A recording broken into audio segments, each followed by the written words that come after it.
नमस्कार, मैं अंजलि मिश्रा और स्वागत है आपका हमारे चैनल में। इस वक्त एक बड़ी खबर सामने आ रही है। आपको बता दें कि शरद पवार और उनके साथ ही प्रफुल्ल पटेल जो है वो दिल्ली पहुंच चुके हैं और आज के दिन जितने भी शरद पवार के मुंबई में मीटिंग्स थे उन सभी को कैंसिल कर दिया गया है और शरद पवार और जो प्रफुल्ल पटेल हैं वो दिल्ली पहुंच चुके हैं और दिल्ली में जाकर जो है अब इस वक्त बहुत अटकलें तेज हो गई हैं कि आखिर दिल्ली पहुंचने के पीछे का कारण क्या है। साथ ही आपको बता दें कि चंद्रकांत पाटिल और देवेंद्र फडणवीस जो है वो ऑलरेडी दिल्ली में जो है वो मौजूद है और ऐसे में अचानक से शरद पवार और साथ ही साथ प्रफुल्ल पटेल का वहां पहुंचना कहीं सरकार के गिरने के ऊपर तो जो है संकेत नहीं कर रहा है, क्योंकि आज ही सुबह जो है एक बड़ी स्टेटमेंट, एक बड़ा बयान सामने आया था जो कि नारायण राणे ने दिया था और कहा था कि महाविकास अघाड़ी की सरकार जो है वो गिर सकती है, वो ज्यादा लंबे समय तक नहीं चलेगी। और ऐसे में इस वक्त यह खबर सामने आ रही है कि शरद पवार और प्रफुल्ल पटेल जो है वो दिल्ली पहुंच चुके हैं।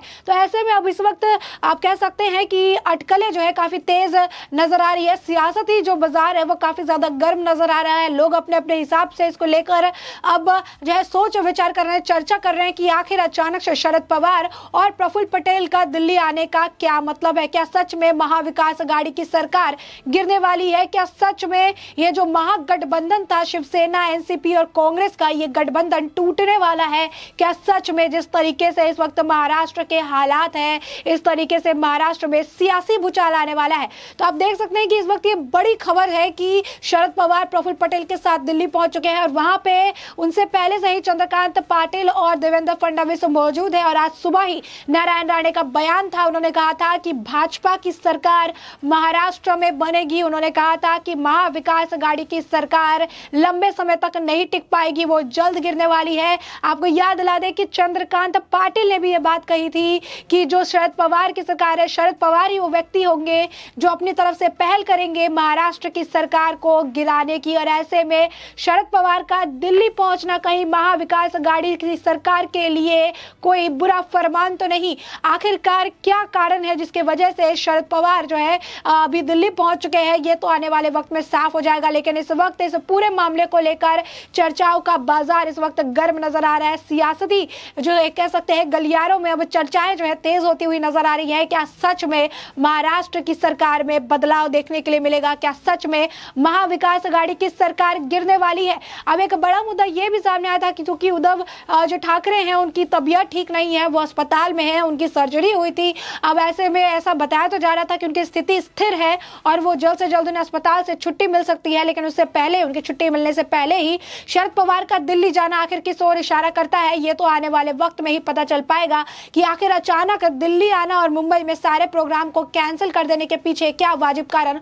हो सकता है। आखिर दिल्ली आने की इतनी जो है इमरजेंसी क्या जरूरत आन पड़ी कि शरद पवार प्रफुल्ल पटेल के साथ दिल्ली पहुंच गए, जहां पर ऑलरेडी जो है चंद्रकांत पाटिल और देवेंद्र फडणवीस मौजूद है। आपको बता दें आज सुबह ही जो नारायण राणे ने बात कही थी कि महाविकास अघाड़ी की सरकार जो है मिली जुली ये सरकार है, शिवसेना, एनसीपी और कांग्रेस की, ये ज्यादा लंबे समय तक नहीं टिक पाएगी। और जब उद्धव ठाकरे के बारे में उनसे पूछा गया तो उन्होंने कहा कि मैं इस पर टिप्पणी नहीं करूंगा क्योंकि इस वक्त उनकी तबीयत जो है खराब है और ऐसे में उन पर टिप्पणी करना सही नहीं होगा और इसी वजह से उन्होंने इस पर टिप्पणी नहीं की थी। साथ ही साथ आपको बता दें कि महाराष्ट्र के मुख्यमंत्री उद्धव जो ठाकरे हैं उनकी इस महीने की शुरुआत में ही एचएन रिलायंस अस्पताल में वो भर्ती है, क्योंकि वहां पर उनकी जो है सफल सर्वाइकल स्पाइनल सर्जरी हुई थी, जिसके बाद उन्हें फिजियोथेरेपी दिया जा रहा है और फिजियोथेरेपी की वजह से ही ताकि उन्हें थोड़ा आराम मिल पाए, थोड़ा जो है उन्हें राहत मिल पाए, इसलिए वो राजनीति से कुछ दिनों के लिए जो है दूर है, अस्पताल में है। लेकिन इसी बीच जो है नारायण राणे का ये बड़ा बम जो है बयानबाजी वाला ये सामने आया था और इसके साथ ही चंद्रकांत पाटिल भी इसको लेकर काफी पहले कह चुके हैं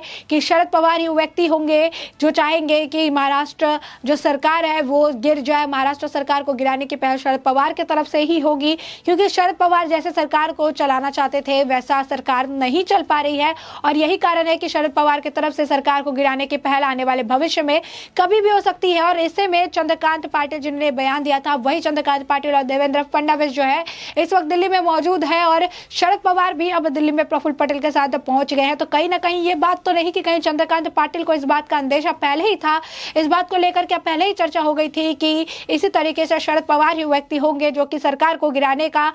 जो ये एक पहल है वो करते हुए नजर आएंगे, क्योंकि उन्हें साफ शब्दों में जो है शरद पवार का ही नाम लिया था कि वही वो व्यक्ति होंगे जो कि इस महाविकास अघाड़ी सरकार को गिराने के लिए सबसे पहला कदम उठाते हुए नजर आएंगे। तो ऐसे में अब सियासी गलियारों में चर्चाएं तेज होती हुई नजर आ रही है कि आखिर इस सम्मेलन का, आखिर दिल्ली आने का जो है क्या निष्कर्ष निकलकर सामने आता है, आखिर दिल्ली आने के पीछे क्या कारण हो सकता है, क्या वाजिब कारण होगा जिसके वजह से शरद पवार आए हैं। क्योंकि इस वक्त महाराष्ट्र के हालात जो है, सियासी हालात जो है वो किसी से नहीं छुपे हैं। महाराष्ट्र में सियासत में भूचाल आया हुआ है, एक के बाद एक नेताओं के, एक के बाद एक मंत्रियों के, वरिष्ठ अधिकारियों के जो नाम है वो घोटालों में निकलकर सामने आ रहे हैं, फर्जीवाड़ा में निकलकर सामने आ रहा है। किसी के ऊपर 100 करोड़ की वसूली, किसी के ऊपर 18 करोड़ का जो पैसा है उसका हेरफेर, किसी के ऊपर 72 करोड़ की हेरफेर को लेकर छापेमारी हो रही है। उद्धव ठाकरे के जो है 23 मंत्रियों पर अलग अलग मामलों में अलग अलग जो मुद्दे हैं उनको लेकर उन पर फर्जीवाड़ा का आरोप चल रहा है, उन पर जो है जांच बिठाई गई है, उनको लेकर जो उस पर जांच की जा रही है।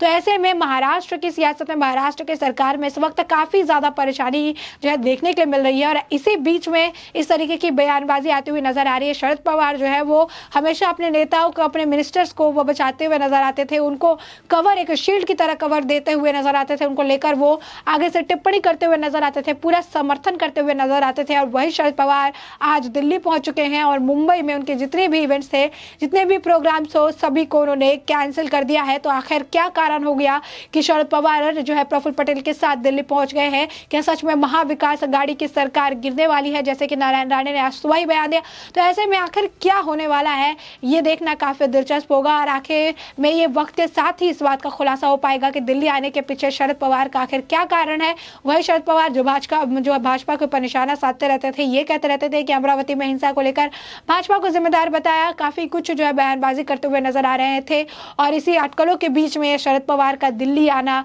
कहीं ना कहीं कई लोगों के मन में कई सवालों को जन्म देता हुआ नजर आता है, जो कि सवालों के जवाब सिर्फ और सिर्फ वक्त के साथ ही मिल सकते हैं कि आखिर शरद पवार दिल्ली आने के पीछे उनका क्या कारण है। क्या सरकार गिराने का कारण है, या फिर कोई और मुद्दा है जिस पर वो चर्चा करने के लिए आए हैं, या फिर कोई और जो है पहलू निकालने के लिए आए हैं, या फिर गठबंधन की बात करने के लिए आए हैं, कि क्या करने आए हैं शरद पवार दिल्ली, ये तो आने वाले वक्त में ही साफ हो पाएगा। साथ ही साथ आपको बता दें कि नारायण राणे ने यह भी कहा था कि भाजपा की सरकार जो है वो महाराष्ट्र में जल्द बनेगी। लेकिन जब उनसे पूछा गया था कि आखिर भाजपा की सरकार महाराष्ट्र में कब बनेगी, तब उन्होंने कहा था कि कई सारी चीजें, कई सारी बातें जो है वो काफी सीक्रेट होती है, और ऐसे में सरकार कब बनती है, कब गिरती है, कब बिगड़ती है, कब बनती है, ये बात पूरे तरीके से सीक्रेट ही रहेगा। लेकिन लोगों को सरकार गिरने के पीछे का भी वाजिब कारण समझ में आ जाएगा कि आखिर क्यों जो है इस वक्त सरकार गिरने के हाई चांसेस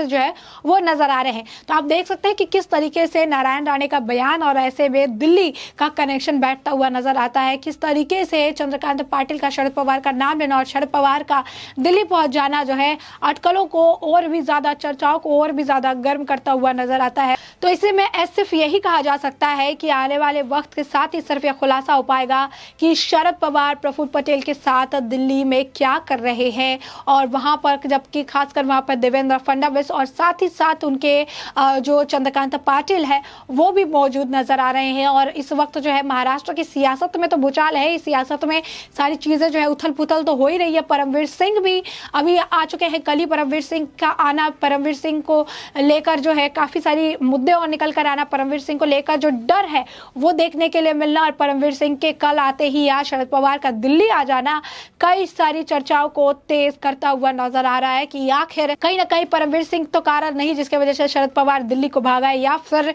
कुछ और मामला है। क्या सच में यह महाविकास अघाड़ी का जो ये बड़ा गठबंधन है एनसीपी, शिवसेना और कांग्रेस का, ये टूटने वाला है? क्या फिर से ये अटकलें हो सकती हैं कि या फिर से शरद पवार बीजेपी का दामन थामने की कोशिश कर सकते हैं? क्योंकि पहले उन्होंने बीजेपी का दामन छोड़ के ही एनसीपी और कांग्रेस के साथ मिलकर जो है ये महाविकास अघाड़ी की सरकार बनाई थी, जो मिलीजुली सरकार थी। और वैसे में क्या जिस तरीके से ऐसे हालात देखने के लिए मिल रहे हैं, शिवसेना एनसीपी के बड़े बड़े नेताओं के जो है नाम निकल कर सामने आ रहे हैं, जो कि घोटाले में, फर्जीवाड़ा में करके निकल कर आ रहे हैं। अब महाराष्ट्र के लोग जो है वो भी देख पा रहे हैं, चाहे वो बैंक का इलेक्शन क्यों ना हो, वहां पर भी इस तरीके से हार का सामना जो इस महाविकास अघाड़ी की सरकार है, जो एनसीपी और शिवसेना के लोग हैं, उन्हें देखना पड़ रहा है। तो ऐसे में कहीं ऐसा तो नहीं कि वापस से आने वाले कुछ ही दिनों में जो उत्तर प्रदेश चुनाव है, और ऐसे में इन सारे माहौल को देखते हुए कहीं शरद पवार पूरे पासे को पलटने की फिराक में तो नहीं है? क्या शरद पवार फिर से जो है बीजेपी का दामन थामने के लिए, या फिर इस सरकार को गिराने और महागठबंधन को तोड़ने के लिए तो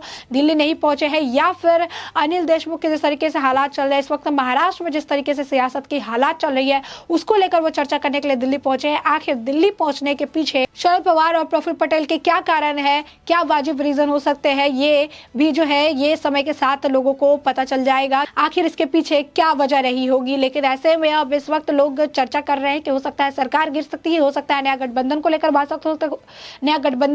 बात हो सकती है, कुछ भी हो सकता है। लेकिन इस पूरे मुद्दे पर आपकी जो भी राय हो, आपको जो भी लगता हो, हमें कमेंट सेक्शन में कमेंट करके जरूर बताएं।